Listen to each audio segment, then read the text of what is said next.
Já imaginou se o Brasil tivesse armas nucleares em estoque? O deputado federal Kim Kataguiri apresentou uma proposta de emenda constitucional que permite o uso de bombas nucleares pelo país em caso de ameaças.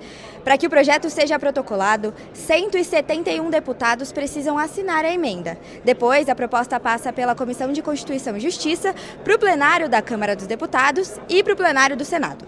A redação do Metrópolis veio até a Câmara para conversar com o autor da PEC e entender mais o que motivou o deputado a sugerir essa alteração. A primeira pergunta que eu queria fazer é qual que é a motivação para o senhor apresentar essa PEC? Olha, a PEC é basicamente para garantir a nossa soberania nacional. A gente está num momento de crescente tensão no mundo, né, com primeiro os Estados Unidos concedendo mísseis Tomahawk para que a Ucrânia possa utilizar contra a Rússia. Também um aumento de investimento em defesa de toda a União Europeia. Nós temos uma guerra no Oriente Médio também envolvendo todos os proxies aí do Irã contra o Estado de Israel. Tem tensões crescentes também da China em relação a Taiwan, que fez inclusive com que o Japão discutisse a revogação do seu artigo 9º, que trata sobre a vedação de ter forças armadas. Hoje o Japão só tem forças de autodefesa, inclusive com uma nova a eleição provável de uma primeira-ministra que defende a revogação desse artigo. Então nós não podemos ficar reféns da defesa de outros países. Nós precisamos ter um instrumento poderoso de dissuasão para garantir que ninguém nos queira invadir. Eu não proponho que a gente tenha uma bomba atômica para a gente usar, para a gente atacar qualquer país, para a gente conquistar qualquer país, mas que a gente tenha um meio de defesa e de dissuasão para deixar claro, olha, não invadam o Brasil, não entrem em guerra com o Brasil, porque ele tem medo de se defender. E caso a PEC avance, né, como que seria a conversa com o Tratado de Proibição de Armas Nucleares, que o Brasil é signatário desde 2017? A PEC ela denuncia todos os tratados que o Brasil assinou se comprometendo a não ter armas nucleares, ao mesmo tempo que revoga todos os decretos que tratam sobre esses tratados. E como que seria o desenvolvimento dessas armas? Tanto questão de orçamento, quanto questão técnica mesmo? O senhor já preveu alguma coisa sobre isso? Olha, a PEC, primeiro, ela não entra nessa questão porque é prerrogativa do Executivo, né? Ter o planejamento orçamentário, ter o projeto de implementar isso, depende, primeiro, da aprovação da PEC e de uma discussão posterior.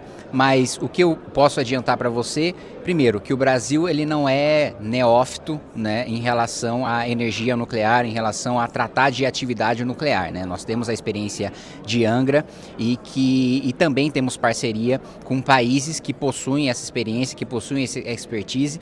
E orçamento, eu defendo que o orçamento seja desvinculado, né, que a gente não tenha a necessidade do presidente da República ser obrigado a investir em qualquer área, que ele tenha manejamento de orçamento discricionário para investimento, inclusive em defesa.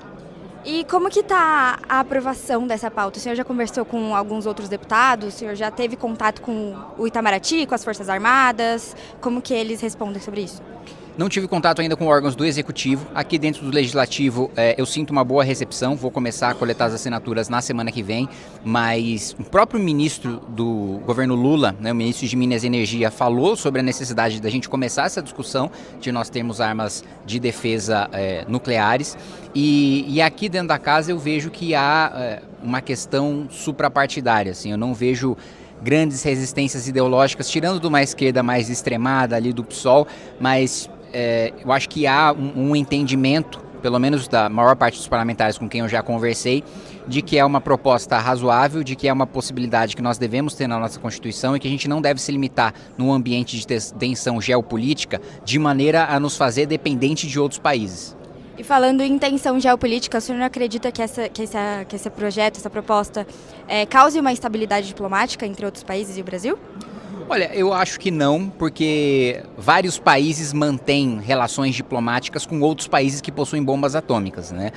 Acho que isso inclusive faria com que o Brasil fosse mais respeitado no cenário internacional e que as pessoas vissem que o Brasil não vai se fazer de escravo de países desenvolvidos que hoje mantêm um monopólio das armas nucleares. Então eu não vejo isso de nenhuma maneira enfraquecendo o nosso posicionamento internacionalmente, pelo contrário.